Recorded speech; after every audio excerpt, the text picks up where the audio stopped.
Main যে culprit ছিল এখনো পর্যন্ত সে অধরা আছে।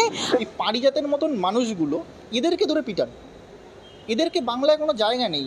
আমরা দাবি করব ওই যে পালিয়ে বেড়াচ্ছে তাকে ধরে যেন তার বিরুদ্ধে কঠিন আইনি ব্যবস্থা না হয়। ওরা শুধু কেন হবে, ওনাকে দেখবেন ধরলেও যা হয় রেপিস্টদেরকে ধরা হয়, তারপরে গলায় মালা দিয়ে তাদেরকে নিয়ে আসা হয়, ওনাকেও ধরলে তাই হবে। পরবর্তীকালে দেখবেন ওনাকেও রজনীগন্ধার মালা পরিয়ে নিয়ে আসা হবে। অবশ্য না, ওনারা তো গাঁদা ফুলের মালা পরাবেন, গেরুয়া রং চাই। মাথা রক্ষা করার যদি বিজেপির এতই দরদ থাকতো, তাহলে যারা গরু কেটে বিদেশে বিক্রি করে তাদের কাছ থেকে বিজেপি টাকা নেয় কেন? কিছু মানে মুসলিম মানুষকে ধর্ম নিরপেক্ষ একটি দেশে রীতিমতো মারধর করা হচ্ছে, গায়ে হাত তোলা হচ্ছে, বয়োজ্যেষ্ঠ মানুষকে, মাইনরিটিকে একদম কর্নার করে ফেলা হচ্ছে। আমরা দেখতে পাই যে গরু পাচারকারী বলে তাকে বাংলাদেশি পর্যন্ত আখ্যা দেওয়ার চেষ্টা চলছে, কিন্তু ধর্মনিরপেক্ষ একটি দেশে আমরা এটা করতে পারি না। একটা মানুষ হিসেবে, বাঙালি হিসেবে এইটুকু চৈতন্য বোধ আমাদের থাকা উচিত যে আমরা মাইনরিটি কেন, প্রত্যেকটি মানুষের প্রতি সংঘবদ্ধভাবে তাকে সম্মানটুকু জানাতে চাই, এইটুকুই আমার বলার। Mobile recharge, DTH recharge, electricity bill payment, গ্যাসের বিল পেমেন্ট, ফাস্ট্যাগের মতো সমস্ত কিছুই এখন হাতের মুঠোয়। প্যান কার্ডও বানাতে পারবেন খুব সহজে। এখনই গুগল প্লে স্টোর থেকে KDS Pay অ্যাপ ডাউনলোড করুন। কেন পারিজাত গাঙ্গুলি এখনো গ্রেপ্তার হচ্ছে না? এরকম একজন লোক ঘটনাটা ঘটানোর পরে সে দাপিয়ে মিডিয়া বাইট দিচ্ছে, সে বলছে যে আমরা যেটা করেছি এটা ঠিক কাজ করেছি। তারপরে গিয়ে দেখা যাচ্ছে কি হচ্ছে, নাকি সেই পারিজাত গাঙ্গুলিকে আর নাকি খুঁজেই পাওয়া যাচ্ছে না। তো এরকম খুঁজে না পাওয়া যায় পারিজাত গাঙ্গুলিকে একটু চেষ্টা করলে খুঁজে ফেলতে পারতো সরকার, বুঝতে পারছে না কেন?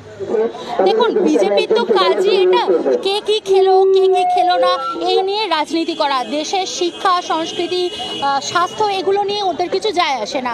এবার আমি গরু ব্যবসায়ী বলুন বা রাস্তার রিক্সাওয়ালা বলুন, মুদিওয়ালা বলুন, ওরা কাউকেই ছাড়বে না। ওদের কাছে হচ্ছে একমাত্র অস্ত্র হচ্ছে মানুষকে ধর্মের ভিত্তিতে মানুষকে লড়িয়ে দেওয়া। আর আপনি যদি গরু খাওয়া এই সংক্রান্ত বিষয়ে বলেন, তাহলে দেখবেন বহুবার আমরা প্রমাণ পেয়েছি যে ভারতবর্ষ বিফ সাপ্লাইতে বিশ্বের সেকেন্ড, ফার্স্ট এরকম র্যাঙ্কিংয়ে এসছে। তো এটা অত্যন্ত হাস্যকর বিষয়। আমরা এমন একটা দেশে বাস করি যেখানে একাধিক কালচার, একাধিক মানুষের একাধিক মতামত, এর ভিত্তিতে যদি ভোট দিতে হয় তাহলে কিছু বলার নেই। যেখানে মেইন ইস্যুসগুলো নিয়ে কথা হয় না, সেখানে এই ইস্যুসগুলো দিয়ে শুধু মানুষকে ঘেঁটে রাখার চেষ্টা করা হয়। এইটুকুনি আমি বলবো, এগুলোর কোনো মানে হয় না। বাঙালি মুসলিম দেখলে কিছু সম্প্রদায়ের মানুষ যারা সোকল হিন্দু, ধ্বজাধারী হিন্দু রক্ষাকর্তা বলে নিজেদের দাবি করেন, তারা যেভাবে বাঙালিদের উপর আক্রমণ শানাচ্ছে, এবং সেটা যদি মুসলিম বাঙালি হয় তাহলে তাদের আক্রমণটা আরো বেড়ে যাচ্ছে, তাদের আগ্রাসনটা বেড়ে যাচ্ছে।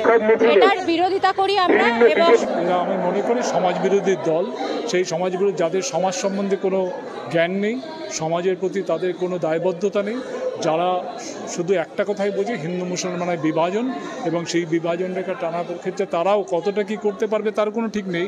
কিন্তু এই বিভাজনের জন্য যা যা করার সেগুলো করাচ্ছে এদেরকে দিয়ে, এবং এইগুলো আমরা মনে করি যেটা এগুলো হচ্ছে আরোপিত বাংলা এগুলো মেনে নেবে না। বাংলা এটা উত্তরপ্রদেশ, মধ্যপ্রদেশে ওরা চালাচ্ছিল, সেটা এখন এখানটাতে নামিয়ে এনেছে, এবং এমন একটা পরিবেশের মধ্যে দিয়ে নামিয়ে এনেছে যখন আমরা দেখতে পাচ্ছি যে সারা দেশ জুড়েই একটা বাঙালির ওপর আক্রমণ চলছে। এবং বাঙালির উপর আক্রমণটা চলছে, ওদের প্রজেক্টটা হচ্ছে আসলে বাংলাটাও একটা যেন মানে অনুপ্রবেশকারীর রাজ্যে পরিণত হয়েছে, বাংলা ইকুয়াল টু প্রায় মুসলমান, এরকম একটা জায়গা বানানোর জায়গা থেকে ওরা করছে। এবং তারই অঙ্গ হিসাবে খুব সুপরিকল্পিতভাবে এখানটাতে ওরা এই হামলাটা চালিয়েছে। এবং যখন দেখছে যে পশ্চিমবাংলার মানুষ বিজেপির বিরুদ্ধে ক্রমাগত আরও বেশি বিজেপির বিরুদ্ধে ক্ষুব্ধ হয়ে উঠছে, এবং এই বাংলার উপর আক্রমণটা সারা দেশ জুড়ে বাংলার উপর আক্রমণটা বড় ইস্যু হয়ে উঠছে বাংলার বুকে, তখন ওরা এটাকে সাম্প্রদায়িক যাতে দিকে যায় তার জন্য এরা একটা সাম্প্রদায়িক জিঘাংসা তৈরি করার জন্য এটা করেছে। যে বেশ কিছু বৃদ্ধ মানুষ তাদেরকে টেনে হিঁচড়ে নামানো হচ্ছে, তাদের গলায় দড়ি দেওয়া হয়েছে, তাদেরকে টানতে টানতে নিয়ে যাওয়া হয়েছে, তাদেরকে অকথ্য অত্যাচার করা হয়েছে গাছে বেঁধে। সেই দৃশ্য দেখে আমার মনে পড়ে গেছিল সেই তাবরেজ আনসারির কথা, যে তাবরেজ আনসারিকে জয় শ্রীরামের নামে জোর করে পিটিয়ে হত্যা করেছিল। সেই ঘটনা আজকে ভারতবর্ষ তথা বাংলার বুকে দেখতে পেয়েছি, যে বাংলা মমতা বন্দ্যোপাধ্যায় মুখ্যমন্ত্রী, সেই বাংলার বুকে এমন ঘটনা অনভিপ্রেত, দুর্ভাগ্যজনক।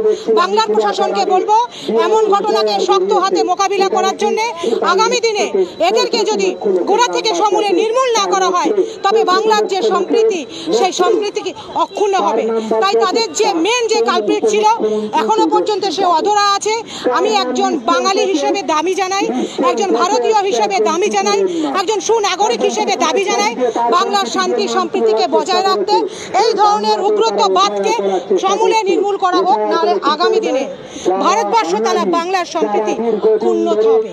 কারণ মানুষ নিজেদের ইকুয়ালিটি ভুলে যাচ্ছে, তাকে দিয়ে একটি মানুষ যে গরু পাচারকারী নয়, গো ব্যবসায়ী, তার হাতে কিন্তু গরু ব্যবসার চালান পর্যন্ত রয়েছে। তিনি যেখান থেকে গরুটি কিনেছেন সেই চালান দেখার পরেও প্রত্যেকটি মানুষকে কান ধরে উঠবস করানো হয় এবং তাকে সরাসরি চ্যালেঞ্জের মুখে ফেলা হয়, তাকে জোর জবরদস্তি একটি বিশেষ দলের শ্রীরাম জয় শ্রীরাম ধ্বনি বলতে বাধ্য করা হয়। আমরা কিন্তু সরাসরি এটা দেখতে পাই আমাদের সংবিধান চ্যালেঞ্জের মুখে। তবে আমার বক্তব্যটাই যে আমরা যেহেতু বাঙালি, আমরা এমন একটা জায়গা থেকে বিলং করছি যেখানে সর্বধর্ম নিরপেক্ষ দেশ, সেই সর্বধর্মকে নিরপেক্ষ রাখবার চৈতন্য বোধ যদি আমাদের মধ্যে থাকে, বাঙালি হিসেবে আমাদেরকে রক্ষা করতে হবে। এইভাবে কিন্তু সমস্ত পপুলেশনকে চ্যালেঞ্জের মুখে ফেলা যায় না। যেহেতু আমরা জানি মুসলিম আমাদের কান্ট্রিতে, আমাদের ভারতবর্ষে একটি মাইনরিটিকে কিন্তু চ্যালেঞ্জের মুখে পড়তে হচ্ছে, তাই মাইনরিটিকে রক্ষা করাও কিন্তু আমাদেরই দায়িত্ব। এটাই আমার বলার। প্রশাসনের মধ্যে কিছু তো প্রশ্রয় নিশ্চয়ই দেওয়ার লোক আছে, যার জন্য মানে কোথায় গিয়ে পালিয়ে রয়েছে জানি না। কিন্তু যাই হোক, পশ্চিমবঙ্গে এইসব গরু বিষয় নিয়ে মারামারি করা ইত্যাদি করা, আমার মনে হয় না প্রশাসন এগুলোকে অ্যালাউ করবে বা প্রশ্রয় দেবে। কিন্তু তবু তো প্রশাসন তো একটা একজনের বিষয় নয়, অনেকে মিলে কোথাও থেকে হয়তো একটা প্রশ্রয় পেয়ে পালিয়েছে আপাতত। এই যে সবার সামনে গরুদের রক্ষা করবো, গো মাতা বলে এসে যেভাবে বয়স্ক মানুষদের উপর হামলা চালালো, কান ধরে উদ্বোস করাচ্ছে, কি বলবে? অত্যন্ত অন্যায়। এই জিনিস আমরা পশ্চিমবঙ্গে ভাবতেই পারি না। এটা উত্তর ভারতে সব জায়গায় হয়, এগুলো আমাদের চোখ সয়ে গেছে দেখে দেখে, কিন্তু পশ্চিমবঙ্গে এই জিনিস আমরা ভাবতে পারি না। এর বিরুদ্ধে তীব্র প্রতিবাদ তো সবাই জানাচ্ছে, আমরাও জানাচ্ছি, এবং আমরা দাবি করব ওই যে পালিয়ে বেড়াচ্ছে তাকে ধরে যেন তার বিরুদ্ধে কঠিন আইনি ব্যবস্থা না হয়। বাংলাতে এই রকম সংস্কৃতি দেখা যায়নি। এটা ওই গোবলীয় সংস্কৃতি যেটা ভারতবর্ষে এর আগে ছিল, কিন্তু পশ্চিমবাংলায় ছিল না, সেটাকে এখন নতুন করে বিজেপির দ্বারা আমদানি হয়েছে। অদ্ভুত লাগছে যে কিছু মুসলমান ব্যবসায়ী তারা গরুর নিয়ে যাচ্ছিল, গরুর ব্যবসা করে। ভারতবর্ষে প্রচুর মানুষ গরুর ব্যবসা করে, এটা খুব স্বাভাবিক। সেটা হিন্দুর বাড়ির গরু হোক আর মুসলমানের বাড়ির গরু হোক, গরু যখন বুড়ো হয়ে যায় বা কিছু হয় সেটা বিক্রি হয়। সেই বিক্রি হওয়া গরুটাকে কী করা হয় সেটা আমরা সকলেই জানি। এটা ভারতবর্ষে চিরকাল চলে আসছে। সেরকমই এক গরুর ব্যবসায়ীকে ধরে বয়স্ক কিছু মানুষদেরকে নিয়ে দলবল মিলে পিটানো, সেটাকে ভিডিও করে ছাড়া এবং সেটাকে বীরত্বর সাথে সেটাকে ডিফেন্ড করা। কে করছে না পারিজাত গাঙ্গুলি, যে নাকি বিজেপির একটা বড় নেতা, যার সাথে শুভেন্দু অধিকারীর ছবি দেখা যাচ্ছে, সুকান্ত মজুমদারের ছবি দেখা যাচ্ছে, এরকম একটা বিষয়। ফলে বোঝা যাচ্ছে সে একটা প্রভাবশালী মানুষ, এবং এই প্রভাবশালী মানুষরা বাংলার বুকে দাঁড়িয়ে এমন ইকোসিস্টেম তৈরি হয়েছে যেখানে সে বাধ্য হচ্ছে, তারা করছে এমন একটা কাজ যে কাজটাতে তারা আমাদের মানুষের মধ্যে একটা সন্ত্রাসের আবহাওয়া তৈরি করছে। আমরা তো সুস্থ স্বাভাবিক পরিবেশ চাই, ভারতবর্ষকে সুস্থ স্বাভাবিক দেখতে চাই। একটা উন্নততম দেশ হতে গেলে কি হতে হবে? যে আমরা শান্তিতে থাকতে পারি, সকলের কাছে কাজ থাকবে, শিক্ষা থাকবে, বিভিন্ন কিছু থাকবে। আমাদের ইস্যুটাকে ঘুরিয়ে দেবো, গরুতে নিয়ে আসবো ইস্যুটা শিক্ষার থেকে আস্তে আস্তে রাম মন্দিরে নিয়ে আসবো। এই পরিকল্পনা দীর্ঘদিন ধরে বিজেপি আরএসএস এটা করে যাচ্ছে। এবং আমরা বলতে পারি যে মমতা ব্যানার্জির সরকারে থাকাকালীনই এই ধরনের ঘটে যাওয়া ঘটনা এটা আরও প্রমাণ করছে যে আরএসএসের আসলে বি টিমের মতন করে মমতা ব্যানার্জি কাজ করছে। কেন পারিজাত গাঙ্গুলি এখনও গ্রেপ্তার হচ্ছে না? এরকম একজন লোক ঘটনাটা ঘটানোর পরে সে দাপিয়ে মিডিয়া বাইট দিচ্ছে, সে বলছে যে আমরা যেটা করেছি এটা ঠিক কাজ করেছি, তারপরে গিয়ে দেখা যাচ্ছে কি হচ্ছে, নাকি সেই পারিজাত গাঙ্গুলিকে আর নাকি খুঁজেই পাওয়া যাচ্ছে না। তো এরকম খুঁজে না পাওয়া যায় পারিজাত গাঙ্গুলিকে একটু চেষ্টা করলেই খুঁজে ফেলতে পারতো সরকার, খুঁজতে পারছে না কেন? কারণ হচ্ছে এটা একটা পরিকল্পিত পদ্ধতি যে মানুষের মধ্যে সন্ত্রাসের আবহাওয়া তৈরি করো, মানুষের মধ্যে টপিকটাই বানাও, এইগুলো আসল টপিক থেকে সরে যাও। ভারতবর্ষে দেখছেন না যে গোটা বাঙালিদেরকে ধরে ধরে মারা হচ্ছে, বিশেষ করে বাঙালি মুসলমানদেরকে ধরে ধরে মারা হচ্ছে, বাংলাদেশি বলে দেওয়া হচ্ছে। একটা আবহাওয়া সৃষ্টি করো। যেন আমার মনে হয় যে ভারতের মুসলমান ভারতের বাঙালিকে একমাত্র রক্ষা করতে পারে তৃণমূল, আর তার শত্রু হচ্ছে বিজেপি। তাহলে কেন্দ্রে বিজেপিই থাকবে, রাজ্যে তৃণমূলই থাকবে, দোনো হাত মে দোনো লাড্ডু, মোদি যেটা বলেছিল সেটা। আমরা কি এই বিষয়টাতে সারাদিনই এই নিয়েই আলোচনা করে যাব? এটা কিন্তু বোঝার প্রয়োজন আছে, মানে এটা খুব সিরিয়াস বিষয় যে আমাদের আলোচনার টপিকটা কি হচ্ছে। গরু, আচ্ছা একটা জিনিস ভাবুন, গোমাতাকে রক্ষা করতে আমরা পথে নেমেছিলাম, গোমাতাকে আচ্ছা দেখুন, গোমাতা রক্ষা করার যদি বিজেপির এতই দরদ থাকতো, তাহলে যারা গরু কেটে বিদেশে বিক্রি করে তাদের কাছ থেকে বিজেপি টাকা নেয় কেন? বিজেপি তো হাজার হাজার কোটি টাকা নিয়েছে, সেটা আমরা দেখতে পেয়েছি কিছুদিন আগে, আমাদের কাছে সব তথ্য প্রকাশ্যে এসছে। সেই প্রকাশ্যে তো এটাও দেখতে পাচ্ছি যে সেই জায়গাতে আমরা এই তথ্যটাও দেখতে পাচ্ছি যে যারা গরু কেটে বিদেশে বিক্রি করে, গরুর চামড়া বিক্রি করে, তাদের কাছ থেকে বিজেপি টাকা নিয়েছে। তো একই সাথে দুরকম তো চলতে পারে না, দুরকম ঘটনাগুলো তো একসাথে চলতে পারে না।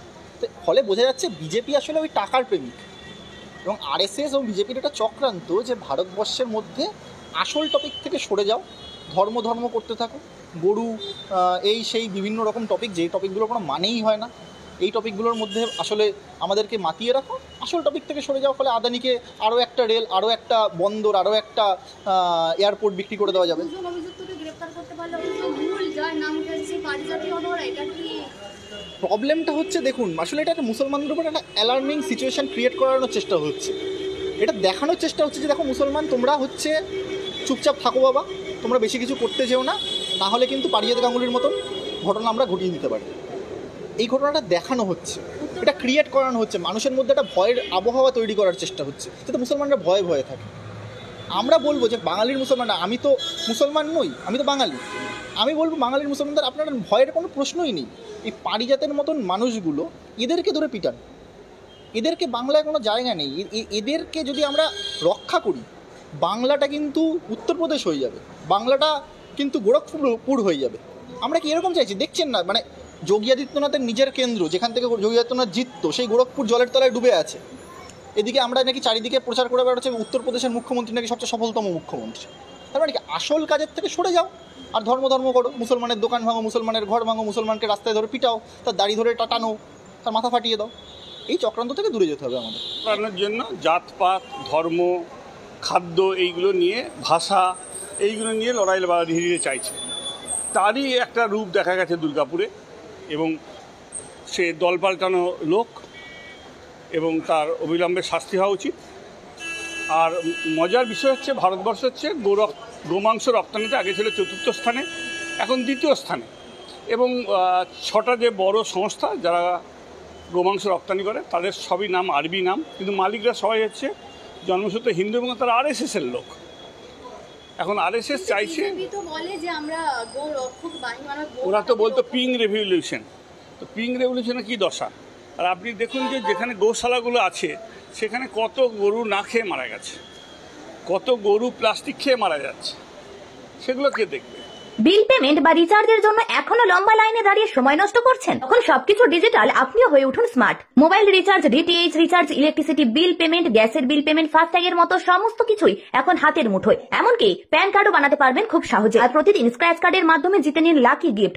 বন্ধুদের রেফার করেও ইনকাম করার দারুণ সুযোগ পাচ্ছেন আপনি। এখনই গুগল প্লে স্টোর থেকে কেডিএসপি অ্যাপ ডাউনলোড করুন আর আজই কাজ শুরু করুন। বিস্তারিত জানতে স্ক্রিনে দেওয়া নাম্বারে যোগাযোগ করুন অথবা ভিজিট করুন স্ক্রিনে দেওয়া আমাদের অফিসের ঠিকানায়।